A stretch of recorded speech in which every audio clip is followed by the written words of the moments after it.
Hello, friends. Kenny Jahng here with this episode of the Church Online Podcast. Thank you so much for joining us today. Today, we've got some interesting topics at hand. We're going to talk about digital ministry, how it helps your church reach many more people, basically, just that big worldview, and then how to make your online worship experience better. I think this is something that so many leaders are actually focused on in today's world. We're going to talk about groups, and we're also going to talk about how to clearly identify that your church provides digital ministry, right? There's so many different churches out there, but you want to lead with the tip of the sword if you actually have digital ministry activities in place. Before we get there, just shout out to our sponsor for this episode. Digital identity is really important, and .church is our sponsor today. .church is a top-level domain name used by tens of thousands of churches like Canvas.church and Life.church, and they use it to connect and engage with visitors online. It's part of Identity Digital's portfolio, and .church domain names is just one of the many domain names that they offer. And .church domain specifically comes with added security and phishing protection. If you want to get your own, look at name.church or your favorite registrar to look it up and reserve one today. Today, sitting next to me, I've got DJ Chuang. He is known as a thought leader, as someone who helps churches for so many years and nonprofits learn how to use the latest digital technologies and strategies. He's an ambassador for the .church domain name. This is something that hopefully you'll take to heart as we talk about some of these important topics today. Welcome, DJ, to the show. Thank you, Kenny. It's great to be back. Good to see you again. Well, like it or not, today churches basically have had to move to a hybrid ministry, right? Like during the pandemic, they moved to a completely online model, or they basically disappeared as everyone was sequestered. But now we're in a hybrid modality for most churches out there. And you need to do that, right, in order to minister online, in addition to in person, basically. So, DJ, what do you say to the churches that now, they want to revert back to in person, right? Because COVID restrictions, have been loosened or things are gone in most places. But there is this push that we're seeing and hearing that there are pastors that say, hey, let's just go back, abandon online, and I want everyone in person in the room so I can preach to people and see their faces. What would you say to that? How do you contribute to that conversation? Well, I'm sympathetic and empathetic to those that want to go back to the way things were, and there's part of me that wishes that we could go back to the way things were, but it's a new world, It's a new day, and things are not going to be the same because the COVID-19 virus continues to mutate, and people are still being affected, and safety restrictions are still a part of many, many of our lives, not just those that are immune compromised, but even friends and colleagues that we know that take precaution are catching COVID. And although it's not as severe as putting them in the hospital and ventilator, although there is one person that I do recall recently who was healthy, vaccinated, wound up on a ventilator, it's still a dangerous thing. And so churches who care about people, who are supposed to be the place that demonstrates and teaches people how to love their neighbor, the greatest commandment, well, we want to love people in their physical reality as well. And so take precaution as appropriate for those in-person gatherings, as well as the online ministry that we've learned and had practiced over the past 2 years. So that past 2 years was not just a temporary holding space. That was a training session that we learned new skills and had that aha moment that our churches can still be effective and still minister to people, even though they were not in the same room.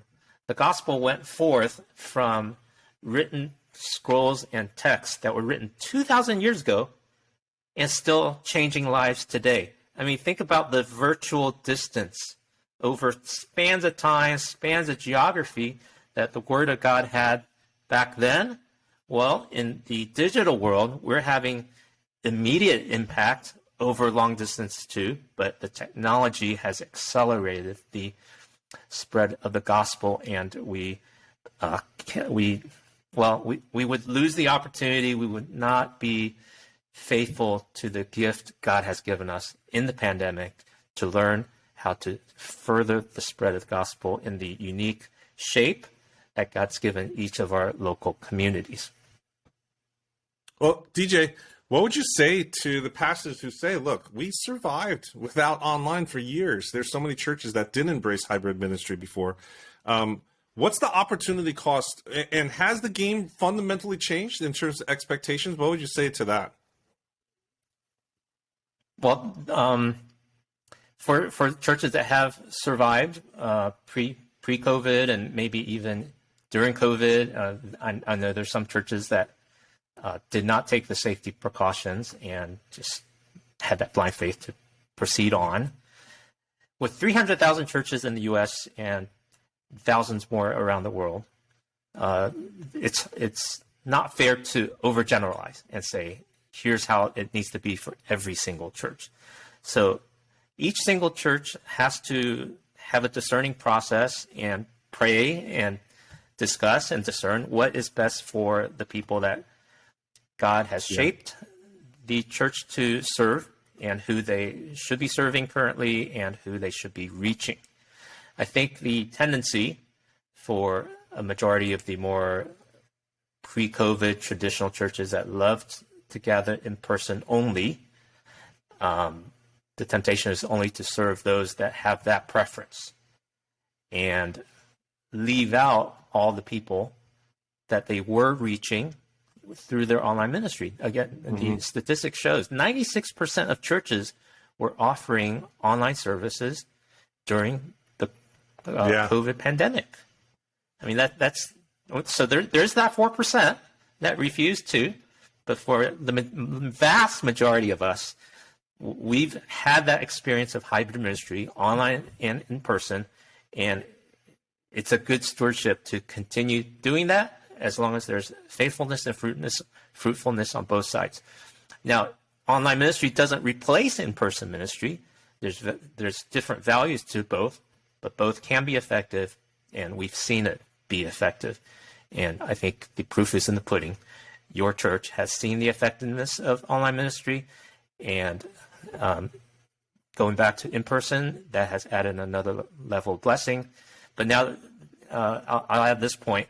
So I hope churches are realizing church is no longer just a 1 hour weekend event, that it can, because of digital ministry, it can be a 24/7 continuous relationship that people can have with one another, even though they don't live together under the same neighborhood.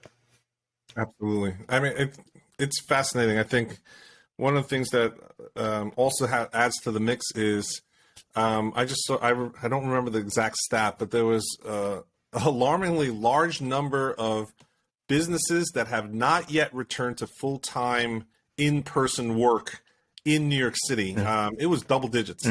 And so our culture just hasn't gone to back in person for everything yet. And I think everything you say, plus just the realities of things like work behavior, is adding to the mix, right? And I think that's just amazing. Now, what would you advise? Right, you talk to churches and church leaders, et cetera. What advice do you have for churches that want to continue the hybrid ministry? Like, what kind of encouragement, or what would you say to those people that says, "Hey, there's a lot to juggle. We're back to in person. Like, it was okay. It was overwhelming to go online, and then we kind of got the rhythm and figured it out. And then it's almost like, we're doing online, and then you're adding back all of the stuff that we did in person, on site." What do you say to those churches that say, "Wow, it's just a lot of things to have go on right now"? Yeah, I know during the past 2 years, it was a very much, even though churches cut back from their in-person ministry, they had to do the online ministry just out of necessity and government regulations. It was overwhelming, and it was tiring because we were doing something new. And then the isolation affected us in terms of our emotions and mental well-being. And now that we're experiencing a new normal, I hope we've taken a breather, especially as we're recording this during the summer. So I hope summertime has been somewhat rejuvenating.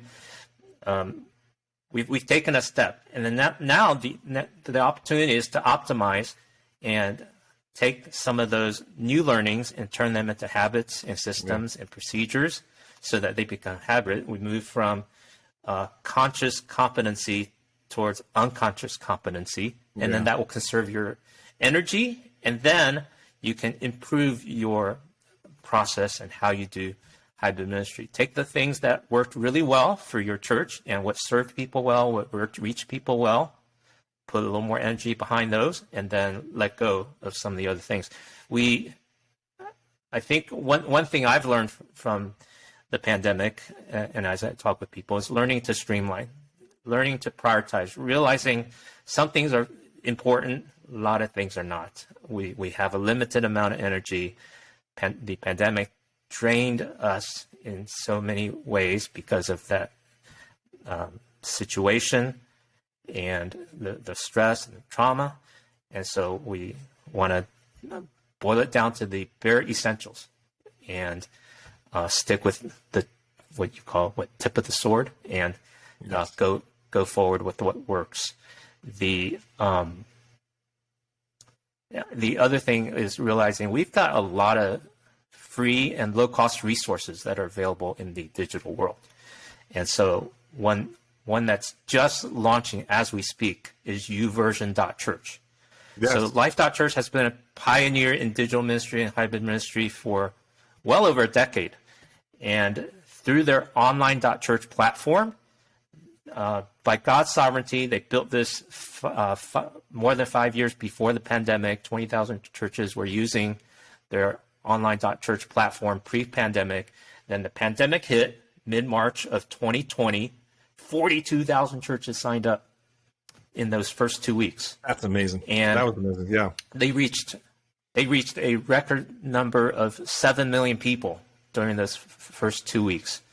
Online.church, a free platform that really enhanced the worship experience, in addition to providing a live stream video of the worship experience or a simulated live, a pre-recorded worship service.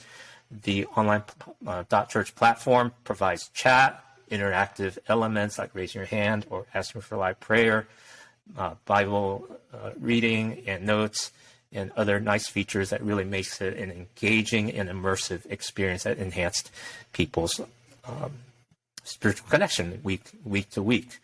And so there's online.church. uversion.church is a new initiative. They've combined their resources and their teams from the YouVersion Bible app, which has a tremendous reach around the world, thousands of versions and languages of the Bible freely available through the irrational generosity of Life.Church.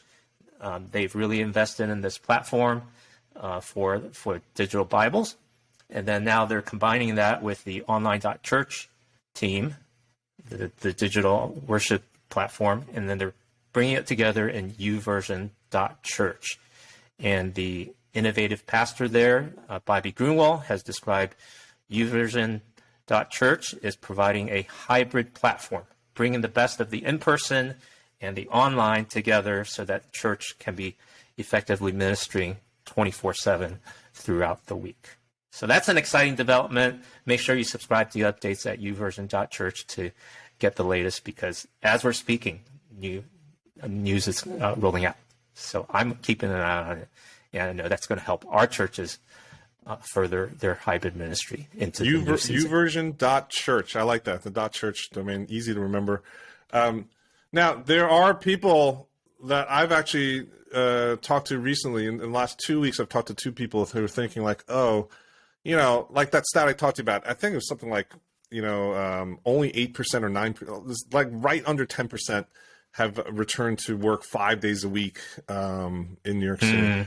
And they're like, oh, but eventually we're going to go back. And so the question is like, is hybrid ministry here to stay in the long run? Even when people do, quotes, go back, where everything settles where it's going to end up. Is hybrid ministry here to stay? What's your worldview on that one? Well, it's going to look different for each church and each locality, but I'm convinced it's the present future. We see more and more people spending their time and energy and attention online. And online, I'm including social media, I'm including digital devices. And so what gets a person's attention gets them. And that's what the business world realizes. All these social media things, they're gaming their algorithms to get as much of your attention, because if they get your attention, they've got you.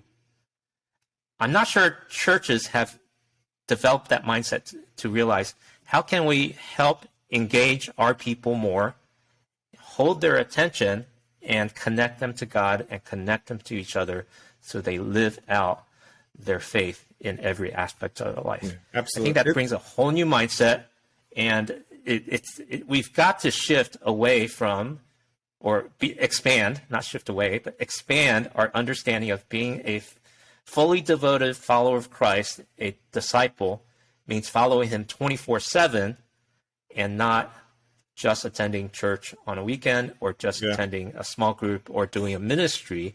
It needs to flow throughout the 24/7. And I think hybrid ministry is a very applicable and tangible way to see that flow, because all of us have, or many of us, sorry, many of us have a smartphone and a digital device on us 24/7. All the time. Practically speaking, all the time. It's our lifeline in a sense, and it can be our spiritual lifeline, that churches can be there for people to connect them to God and to each other. You see it in the major brands, right? Like this omni-channel approach that brands, especially retail brands, you can actually see tangible expressions of it. Like they interact on social, they have personalized on social, they publish stuff content-wise. They actually then have online footprints, right, in the stores, etc. Home Depot is a great example of that big strategy of when they went digital, they put everything online. And I think the stat was something like 80 or 90% who visit HomeDepot.com actually don't buy online. They're doing it to actually preview and then go to the store, and it tells you exactly what aisle and what shelf it's on, and then they get it in person. And so I feel like sometimes pastors are scared of the cannibalization, and they feel like, oh, the online stuff is just going to take away everything from in person. But if you look at how brands and culture actually have evolved digital expressions and relationships with their consumers, I think there's something to learn from that. And then there's something for us to innovate, because the relationships that churches have with people are quite different than brands and consumers. And so anyway, there's something that the world could learn if we just continue to innovate in this digital space. Now, that brings me to, I guess, there's a whole brainstorming, mentality for me. But DJ, what would you say is what would be like the must-have ingredients for a successful digital ministry? Like, what do you think is the top things that we should be thinking about? Wow. Well, each church will approach it differently, but I would like to say that you've got to have as strong a digital presence as you can afford. So I'm sympathetic that most churches are under 100 in size. I don't know, let's say 50, 60%. I don't have the number top of my head. But I also know that the top 2% get 90% of the attention from conferences and books and seminars and so on. So we look a lot at the big churches thinking that we have to aspire and do as much as they do, but they're multi-million-dollar budgets. They're in a whole nother world. But normal churches, one pastor, maybe an assistant, lots of volunteers, have just learned how to use their iPhone and stream on Facebook or YouTube or something simple like that. And they can continue to do that. My hope is that churches have experienced that new volunteers who have that tech background now have a place to serve in church, instead of just handing out bulletins, ushering people to their parking spots and their seats. Now they can run the tech. Tech people can go beyond just pushing PowerPoint slides and turning on the lights. And so activate your next generation, social media savvy digital natives, to participate in the life of the church. And so as they do that, then they take ownership of the church, they belong to the church, and that's how we grow as disciples together. When we value one another's gifts and talents, And so having that online presence as much as God provides your volunteers to help you with. So, and what I mean by that online presence, well, certainly the first place is the church website. That's visible to Google. That's where over 800,000 people are searching for churches near me every month. And so you need to have that digital presence because that's the first place people are going to engage with your church. And as you mentioned, that people will, you just mentioned about Home Depot. So 90% of people, in terms of Home Depot, they experience the website, then they go to the store. Similarly, people are going to experience your church website before they go to the store. But before they even get to your church website, your church domain name, your location, your web address is critical, because without that link, they never get to your church website. And if they mistype the URL, man, they're off to a whole nother world, a whole nother place, something even obscene, something that could be dangerous. We don't want that to happen. So having a clear, compelling, easily identifiable domain name can make all the difference for someone to connect with your church. And I'm happy to be part of the .church team and helping people to see the value of having a .church instead of just a generic domain name that just says, hey, we're a website. But when people see an exact match domain name in that search result, when they're searching for church near me, potential for 25% increase in click-through rate, according to Microsoft research. So having the digital front door that's wide open, easy to recognize, like a .church domain, they click through to your church website experience, and then during that experience, clarity is kindness. We heard, I heard that recently from Brene Brown, and I really love that. In the digital world where there's just so much noise, everybody's fighting for attention, we're bombarded with 1,000 messages a day. Clarity on your home website on, hey, experience a bit of our worship. Hey, if you're visiting for the first time, here's what you can experience if you come. Here's a previous message, and here's service time and location.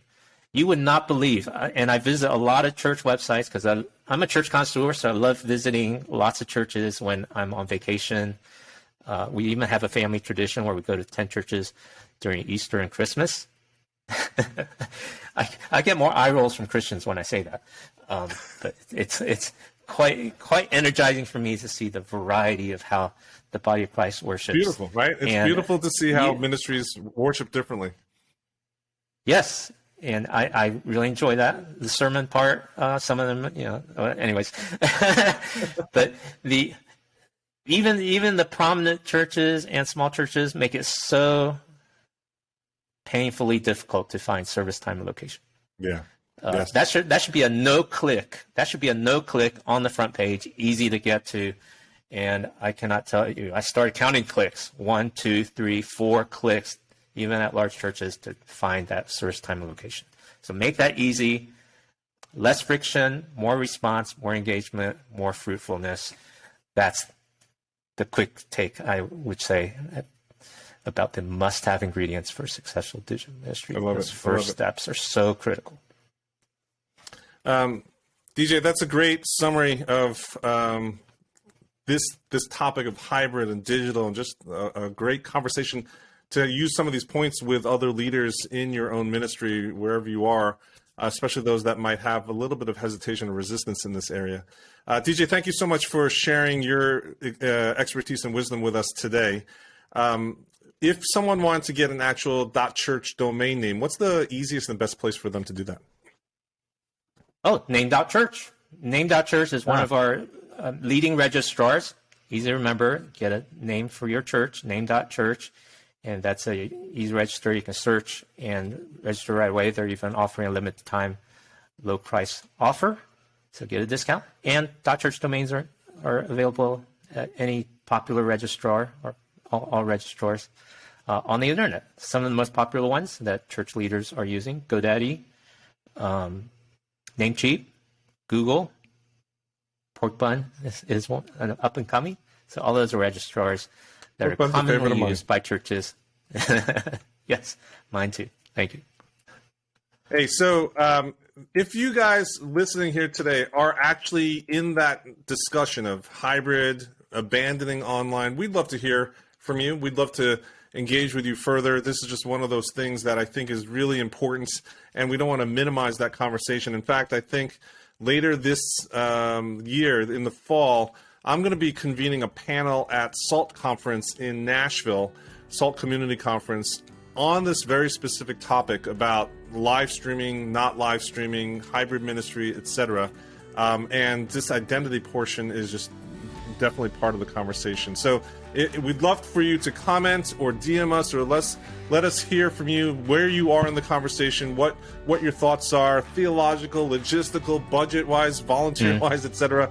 Because just hearing what you guys are actually experiencing and walking through helps us really continue to collaborate and have these conversations with you here.